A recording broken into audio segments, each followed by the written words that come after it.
আমাদেরকে একটা নীতিমালা প্রণয়ন করেছেন, যেটা 2025 সালের নামে আউটসোর্সিং নীতিমালা। এই নীতিমালা আমরা চাই নাই।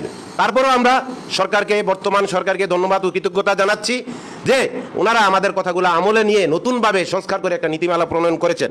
কিন্তু এই নীতিমালাটা আমাদের শ্রমিকের পক্ষে নয়, এটা সম্পূর্ণ ঠিকাদারের পক্ষে নীতিমালা তৈরি হয়েছে। আমরা এই নীতিমালার তীব্র নিন্দা ও প্রতিবাদ জানাচ্ছি এবং এই নীতিমালা সংস্কার করার জন্য আমাদের যে দাবিগুলো ছিল, এই দাবিগুলো অন্তর্ভুক্ত করার জন্য আমরা আবার এই নীতিমালায় যেন নতুনভাবে সংযোজন বিয়োজন করে আমাদের সকল দাবিগুলা এই নীতিমালার ইয়াতে নেওয়া হয়। এই কারণে আমরা আজকে একটা সংবাদ সম্মেলনের আয়োজন করেছি। এই সংবাদ সম্মেলনের প্রধান অতিথি হিসাবে আমাদের প্রাণপ্রিয় নেতা, আমার অত্যন্ত শ্রদ্ধাভাজন এবং আমার রাজনৈতিক শিক্ষাগুরু জনাব জুনায়েদ সাকি ভাই এখানে উপস্থিত হয়েছেন। এখানে উপস্থিত আছেন বাংলাদেশ আউটসোর্সিং কর্মচারী কল্যাণ পরিষদের নির্বাচিত সংগ্রামী সভাপতি, কারাবরণকারী সভাপতি মোহাম্মদ মাহবুব রহমান আনিস এবং ভারপ্রাপ্ত সাধারণ সম্পাদক এস কে নূর সহ এই সংগঠনের ঊর্ধ্ব পদের বিভিন্ন নেতৃবৃন্দ, সকলকে জানাই আমার সংগ্রামী সালাম, আসসালামু আলাইকুম। আমরা 2025-এর যে আউটসোর্সিং নীতিমালা সরকার আমাদের উপহার দিয়েছেন, এই উপহারে আমরা ব্যথিত, মর্মাহত। আমরা আরেকটু ভালো উপহার চেয়েছিলাম, কারণ এই বৈষম্য বিরোধী আন্দোলন যেহেতু এই দেশে হয়েছে, ফেসিবাদী সরকার যেহেতু এই দেশ থেকে উৎখাত হয়েছে, এই ফেসিবাদের সরকারের আমলের 2018 সালের যে নীতিমালা আমাদের আউটসোর্সিং দৈনিক মজুরি ভিত্তিক প্রকল্পে যারা নিয়োজিত আছেন তাদের কণ্ঠরুদ্ধ করে রাখা হয়েছিল, তাদেরকে একটা প্রেসারে রাখা হয়েছিল। এই নীতিমালা 25 নীতিমালা, সেই নীতিমালাকেই বাস্তবায়ন করেছেন।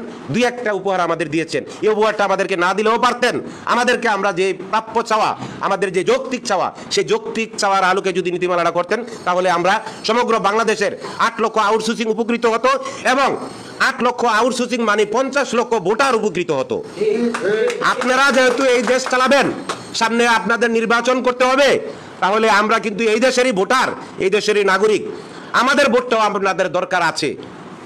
আমরা সাধারণ খেটে খাওয়া মানুষ, সাধারণ ভোটার হিসাবে আপনাদের কাছে আমাদের প্রাণের দাবি, আপনারা এই নীতিমালাটা যেহেতু এখনো প্রজ্ঞাপন হয় নাই, নীতিমালা আকারে আপনারা পাবলিশ করেছেন, এই নীতিমালাটা সংযোজন বিয়োজন করে আমাদের এই যৌক্তিক দাবিগুলো এই নীতিমালার অন্তর্ভুক্ত করবেন।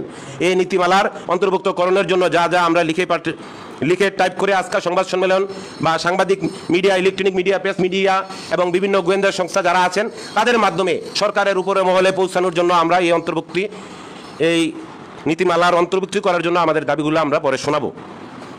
প্রথমে লেখা আছে আউটসোর্সিং নীতিমালা 2025, কিন্তু সেটা বাতিল করে, ঠিকাদার প্রথা বাতিল করে স্ব মন্ত্রণালয়ের অধীনে হস্তান্তর করতে হবে এবং কর্মরতদের বয়স শিথিল করে আত্মীয়করণ করতে হবে।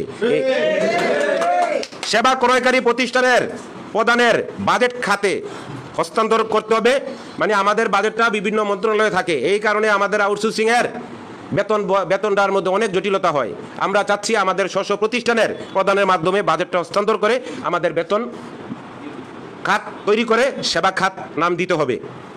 আউটসোর্সিং কথা বাতিল করে সেবা পরিবেক্ষণ কমিটি দ্বারা সংশ্লিষ্ট কার্যক্রম পরিচালনা করতে হবে। সেবা ক্রয়কারী প্রতিষ্ঠানের সাথে সেবা প্রদানকারীর সরাসরি যুক্ত করতে হবে। অফিস সহায়ক ও টিএনটি ভুক্ত গাড়ি ড্রাইভার সরাসরি নীতিমালায় সংযুক্ত থাকতে হবে, কোনো ধরনের নীতিমালার বাইরে রাখা যাবে না। আমরা মাতৃত্বকালীন ছুটি 6 মাস চেয়েছিলাম, যারা সরকারি চাকরি করেন তারা 6 মাস পান।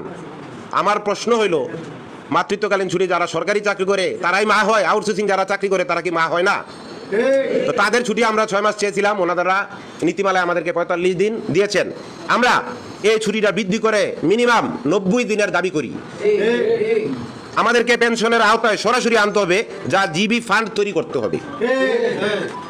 সেবা কর্মচারীদের প্রতি বছর ঝুঁকি কাজের জন্য মানসম্পন্ন সেফটি পোশাক দিতে হবে এবং সেটা প্রতিষ্ঠান থেকে ব্যয় করতে হবে। যদি কোনো সেবা কর্মচারী কর্মক্ষেত্রে কোনো দুর্ঘটনা আহত হয়, তাৎক্ষণিক তাকে 10 লক্ষ টাকা ক্ষতিপূরণ দিতে হবে। আউটসোর্সিং কার্যক্রম পরিত্যক্ত তত্ত্বাবধায়ক আউটসোর্সিং সেবা কমিটি বাদ দিতে হবে।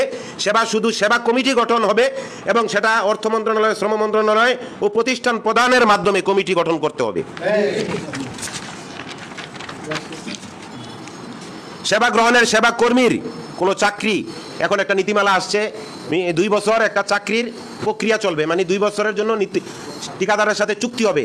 আমরা এই ঠিকাদার প্রথা চাই না, 2 বছর চাকরি চাই না। আমাদের চাকরির মেয়াদ, সরকারি চাকরি মেয়াদ যখন শুরু হয় ওই সাল থেকে সর্বশেষ পর্যন্ত মানে 60 বছর পর্যন্ত চাকরি করার নিশ্চয়তা আমাদেরকে দিতে হবে। সেবা কর্মীকে পরিবর্তন করে চাকরিচ্যুত করা যাবে না। তার যদি কোনো ধরনের অপরাধ থাকে তাহলে প্রতিষ্ঠান প্রধানের সুপারিশ প্রেক্ষিতে অন্য দপ্তর বা শাখায় তাকে হস্তান্তর করতে হবে। তদন্ত সাপেক্ষে প্রতিষ্ঠান পরিচালক কমিটি গঠন করে যতক্ষণ পর্যন্ত সে দোষী সাব্যস্ত না হবে ততক্ষণ পর্যন্ত তাকে এক জায়গা থেকে অন্য জায়গায় ট্রান্সফার করা যাবে না। ধন্যবাদ সকলকে। আরও কিছু আমাদের সংযোজন বিয়োজন আছেন, এগুলা আরেকজন পাঠ করবেন। ধন্যবাদ।